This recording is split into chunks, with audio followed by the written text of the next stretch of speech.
Hello friends, welcome to Pattern Matching, OneZero's new weekly newsletter that puts the week's most compelling tech stories in context. I'm Will Oremus, senior writer at OneZero. I've been writing about technology full-time since 2012, when terms like disruption and big data were uttered enthusiastically and without irony.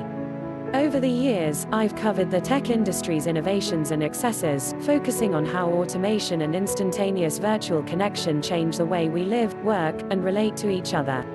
In this newsletter, I'll cull from each week's tech news tabs that share a common theme and offer a way of thinking about them as part of a broader pattern. Then I'll throw in a few more that may have slipped below the radar but deserve your attention for the undercurrents they represent. And then a few more on top of that, just for the hell of it. Tech is running in the background now the pandemic has forced us to depend on the internet more than ever. It's still flawed in the ways it was before, and yet it works at a time when little else does. It lets us meet with coworkers, see our friends and family, order food and groceries, and escape to fictitious worlds. Sheltering in place is tedious enough when it means spending all our time on screens. Imagine how stultifying, not to mention economically paralyzing, it would be without them.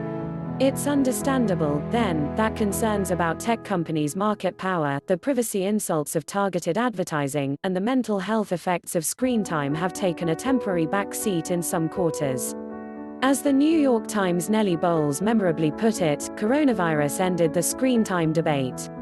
Screens won. In the app switcher of media attention, tech is no longer the active window, it's running in the background. It would be a mistake, however, to grant it full permission just because we're too busy to read the terms of service. Quietly, tech companies are working on their products and will likely emerge from the pandemic more robust and influential than ever as swaths of the old economy are laid waste. Tech companies may not be initiating the disruption this time, but they're built to capitalize on it. Apps and platforms that substitute virtual experiences and online services for those that require physical presence are enjoying a boom that is likely to outlast the current outbreak. Surveillance tech is on the rise, and some of the beneficiaries have questionable motives and backgrounds. My OneZero colleagues reported last week that the CEO of SoftBank-backed surveillance startup Banjo was involved in his youth with the Ku Klux Klan and participated in the shooting of a synagogue.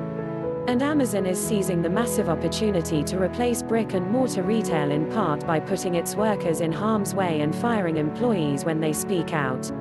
And so tech criticism and advocacy must evolve again, adapting to an era in which the public's appetite for anti-tech alarmism is diminished, but the need for thoughtful, nuanced scrutiny is, if anything, heightened. It's also a good time to highlight tech developments worth welcoming, alongside the worrisome ones.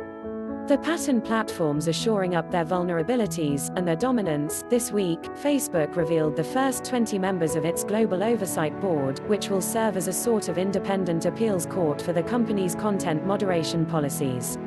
The idea is to shift some of the power and burden of deciding what people can and can't say online from Facebook's executives to a group of people who have more credibility on such matters and less of a conflict of interest. Amusingly, the panel is simply called the Oversight Board and managed to snag the URL oversightboard.com, as if it were a board that oversees everything and everyone, as Facebook itself is sometimes accused of doing. Everyone agrees it's an impressive slate of names, including prominent jurists, academics, heads of NGOs, a Nobel Peace Prize laureate, and the like, hailing from countries around the world. One of them, former editor-in-chief of The Guardian Alan Rusbridger, wrote a thoughtful op-ed in OneZero about why he chose to take part. Critics wonder if it's too impressive. These are some of the world's busiest people, and it's hard to imagine them getting through even a tiny fraction of the pressing moderation issues that Facebook faces in its occasional deliberations. There are other valid critiques. As Kara Swisher notes in The Times, there are no loudmouths, no cranky people and, most important, no one truly affected by the dangerous side of Facebook. For all its practical limitations, it's an interesting idea, reminiscent in some ways of Facebook's erstwhile experiment in letting its users vote on policy changes. It's a response to a real problem, which is that a for-profit company has become such a crucial conduit of speech that it wields power usually reserved for national governments. Indeed, it sometimes wields power over national governments, such as when Facebook took down a video of Brazil's president touting chloroquine phosphate as a potential coronavirus cure. That's a level of political power that Facebook never asked for and by all indications doesn't want. From a business standpoint, it's all liability. Moderation costs a lot of money, risks alienating powerful people, and does little to drive the company's bottom line. The cynical view is that the oversight board is, from Facebook's perspective, largely a fig leaf that obscures how powerful it remains while absolving it of responsibility for the toughest and most controversial calls on speech policy. The fig leaf question is one that Rusbridger addresses. That's probably at least partly correct, and we shouldn't assume the board will solve anything other than a PR problem until it demonstrates otherwise. And yet, in the absence of a better solution to Facebook's power over online speech, which might be best addressed through antitrust policy, though exactly how is a hard question, it's hard to fault as an experiment in self-regulation. For a perspective that is sympathetic to the spirit of the board, yet duly skeptical, read this post from David Kay, the former UN Special Rapporteur on Freedom of Expression, in the blog Just Security. Also of note this week, on Thursday, the suddenly dominant video conferencing firm Zoom acquired the security-focused startup Keybase, and the antitrust watchdogs who would have blocked such a move were outbarked by the free marketeers and pro-tech pragmatists who welcomed it.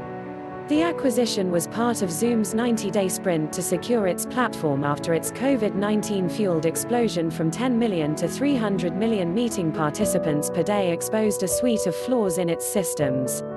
Keybase lets people verify their identities across different platforms in a secure way, via end-to-end encryption. Quora has a good, plain-language explanation of how it works from one of its former software engineers. CNBC's Ari Levy lays out why it matters.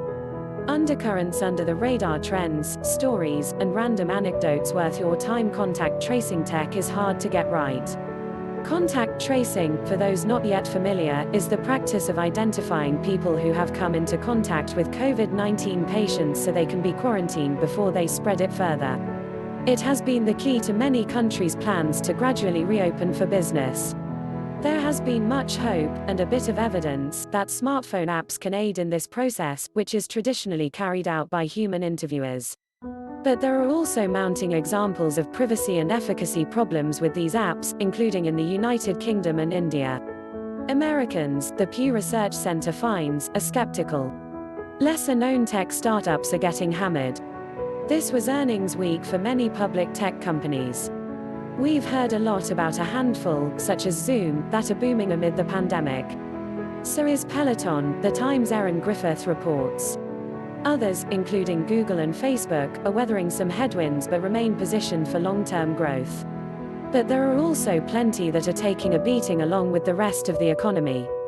Airbnb and Uber have both announced major layoffs, and the secretive augmented reality startup Magic Leap is going to have to pull a rabbit from a hat to survive, although that was probably inevitable.